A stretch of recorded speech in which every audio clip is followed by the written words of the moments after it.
이게 위도경도 얘기를 하니까 네. 오늘 인천에 처음 왔을 때 되게 제 시선을 끌었던 거는 메가더 동상 있잖아요. 네네. 그 밑에 그려져 있는 지도 보셨어요? 지도가 있었어요? 지도가 있거든요. 네. 그 유엔 지도인 것 같아요. 네.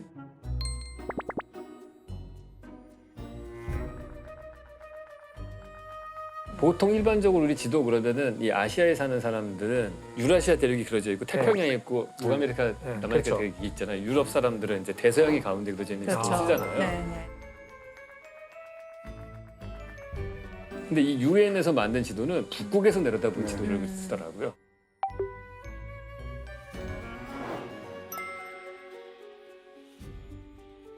근데 그게 진짜 신기한 게 그걸 위에서 보잖아요. 네. 그러면 전 세계 지정학이 다르게 보여 완전. 그렇죠.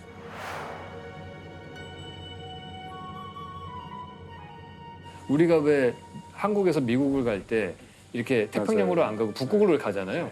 그게 왜 그러냐면 그 지도 보면 딱 이해가 가요.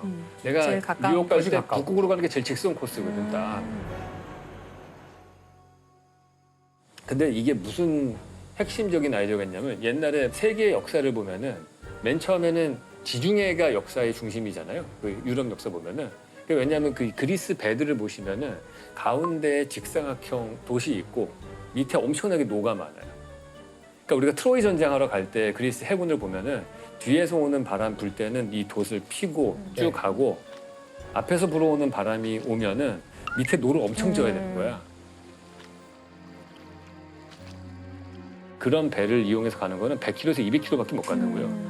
그러니까 지중해가 남북 방향으로 짧고 동서 방향으로 길잖아요. 그러니까 이 북아프리카하고 이 이태리 반도 유럽까지는 왔다 갔다 무역이 가능한 거예요.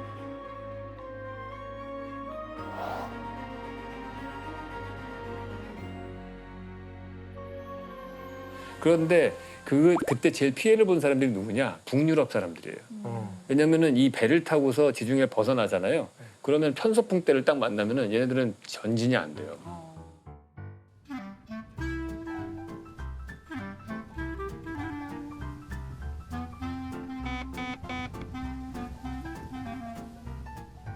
근데 삼각도시라는 게 나와요. 우리 왜 양주 커티 같은 거 보면 앞에 삼각형 도시 있잖아요. 그러면 그 도시 삼각형 모양이 앞에 있고 중간이 네모난 도시거든요.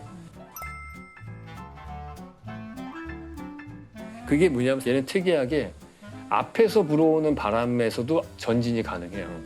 베르누이의 원리 때문에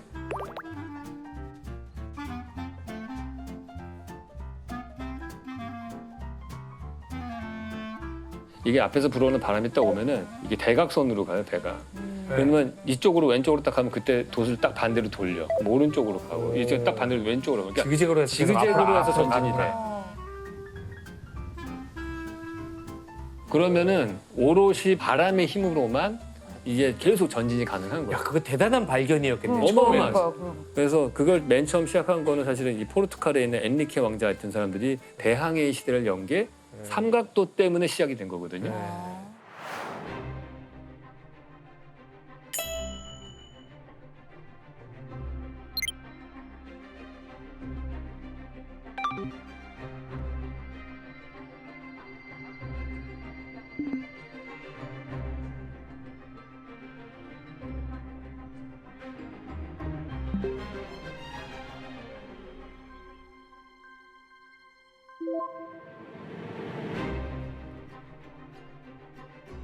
그걸 누가 제일 반겼겠어요? 북유럽 사람들인 거예요. 그러니까 네덜란드 사람들이 삼각도를 단 범선을 만들어서 무역을 하기 시작하는 거죠. 근데 배를 맨 처음에 만들 때 문제는 뭐냐? 상선이 나갔다가 한번 좌초를 하면은 내 전 재산을 다 잃잖아요. 그렇죠. 그러니까 그 마을에 배가 20척이 있으면은 내가 하나의 몰빵을 하는 게 아니고 20등의 1분으로 나눠서 투자를 해. 그래서 주식회사가 생긴 거예요. 아.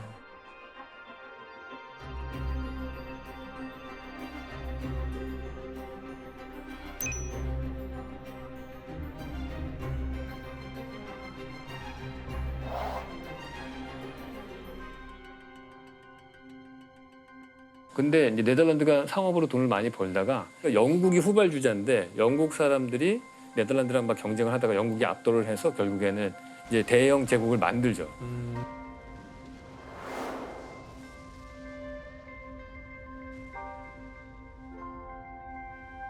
근데 그 대영 제국이 2차 세계대전 이후에 아시겠지만 그 모든 항구들을 다 미국한테 넘기면서 미국이 이제 그 엄청난 항공모함 전단을 꾸려서 이게 장악을 하는 거거든요.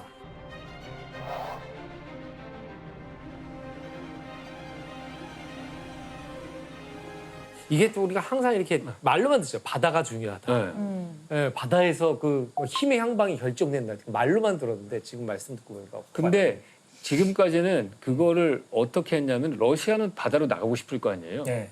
그래서 러시아가 항상 부동항을 찾아서 나가는데 그거를 어떻게든 막았죠. 일본이 막아가지고 러일 전쟁인가요? 거기서 이것을 이제 못 내려오고 저쪽에 터키 쪽에서 막히고 있고 계속해서 이 사람들은 바다로 나가려고 하는 거예요.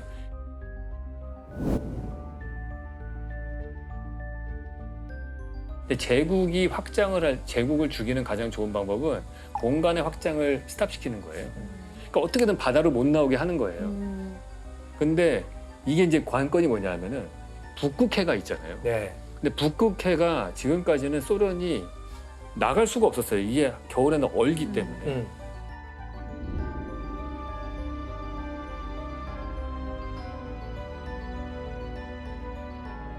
근데 지금은 지구 온난화가 되잖아요. 그러면은 지구 온난화가 되면은 북극에 있었던 얼음이 점점 네. 축소가 되거든요. 네. 그러면은 그 아까 그 지도를 딱 보시면은 북극해 주변으로 서큘레이션이 만들어져요.